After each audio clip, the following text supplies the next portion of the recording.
ಕೆಲಸ ಇಲ್ಲ. ಕೆಲಸ ಇಲ್ಲ ಅಂತ ನನ್ನ ದಿನನಿತ್ಯ ಖರ್ಚುಗಳನ್ನು ನಿಲ್ಸಕ್ ಸಾಧ್ಯವಿಲ್ಲ, ತಿಂಗಳು ಖರ್ಚುಗಳನ್ನು ನಿಲ್ಸಕ್ ಸಾಧ್ಯವಿಲ್ಲ. ನಾನೇನೋ ಒಂದು 8 ವಯಸ್ಸು 10 ವಯಸ್ಸು 15 ವಯಸ್ಸು ಅಂದ್ರೆ ತಂದೆ ತಾಯಿರು ನನ್ನ ಖರ್ಚುಗಳನ್ನು ನೋಡ್ಕೋತಾರೆ. ಮೀಸೆ ಬಂದ ಗಂಡಸು ಇಷ್ಟೊತ್ತಿಗೆ ಸಂಪಾದನೆ ಮಾಡಿ ಮನೆಗೆ ನಾನು ದುಡ್ಡು ಕೊಡ್ಬೇಕಾಗಿತ್ತು. ಏನೋ ನನ್ನ ಎಡೆ ಬರ ನಂಗೆ ಇನ್ನೂ ಕೆಲಸ ಸಿಕ್ಕಿಲ್ಲ.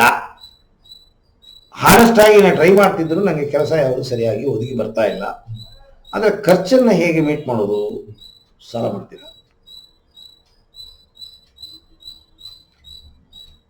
ಸಾಲ ಮಾಡಿದ್ರೆ ಯಾರು ಫ್ರೀಯಾಗಿ ಕೊಡೋದಿಲ್ಲ.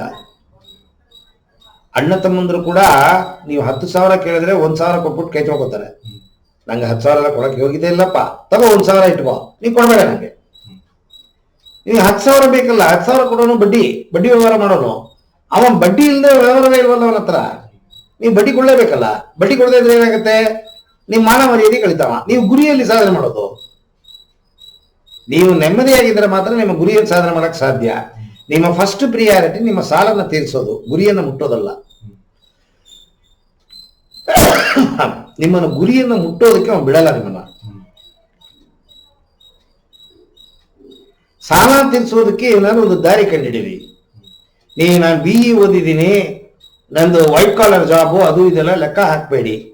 ಅವನ್ ಸಾಲ ತೀರಿಸೋದಕ್ಕೆ ಆಟ ಓಡಿಸೋದ್ರೂ ಚಿಂತೆ ಇಲ್ಲ. ನೀವೇನು ಬ್ಯಾಂಕಿಗೆ ಹೋಗಿ ದರೋಡೆ ಮಾಡ್ತಿಲ್ವಲ್ಲ, ಅಥವಾ ಯಾವುದೋ ರೋಡ್ ಮಧ್ಯದಲ್ಲಿ ಚಾಕು ಚೂರಿ ಇಟ್ಕೊಂಡು ಬರೋರ ಹತ್ರ ಮೊಬೈಲ್ನ ಕದ್ದು ಅವನ ಪ್ಯಾಕೆಟ್ ಪರ್ಸನ್ನ ಕದ್ಕೊಂಡು ಹೋಗ್ತಿಲ್ವಲ್ಲ. ನೀವು ದುಡಿತೀರಾ ಹಾನೆಸ್ಟ್ ಆಗಿ. ಆಟ ಓಡಿಸಿದ್ರೇನು, ಕಸ ಗುಡಿಸಿದ್ರೇನು, ತಪ್ಪೇ ಇಲ್ಲ. ಫಸ್ಟ್ ನಾನು ಇಂಜಿನಿಯರು, ನಾನು ಇದು ಬೇಕು, ಇದು ಮಾಡಬೇಕು, ಮಾಡಬಾರದು ಅನ್ನೋದನ್ನ ತೆಗೆದುಹಾಕಿ.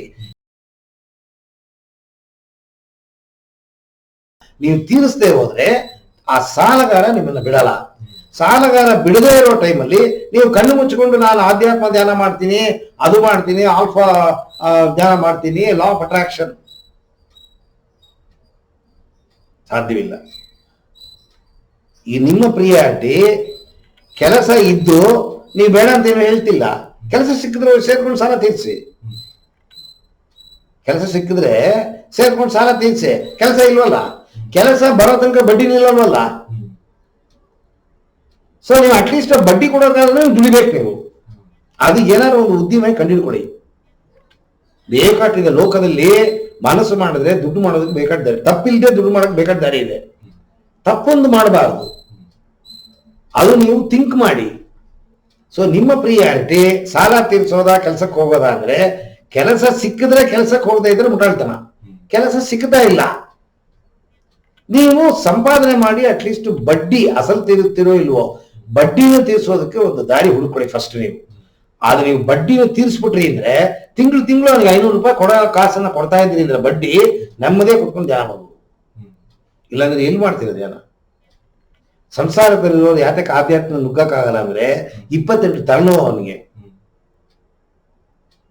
ಹೆಂಡತಿ, ಮಕ್ಕಳು, ತಾಯಿ, ತಂದೆ ಎಲ್ಲ ಸಾಲ ಮಾಡ್ಕೊಂಡಿರ್ತಾರೆ.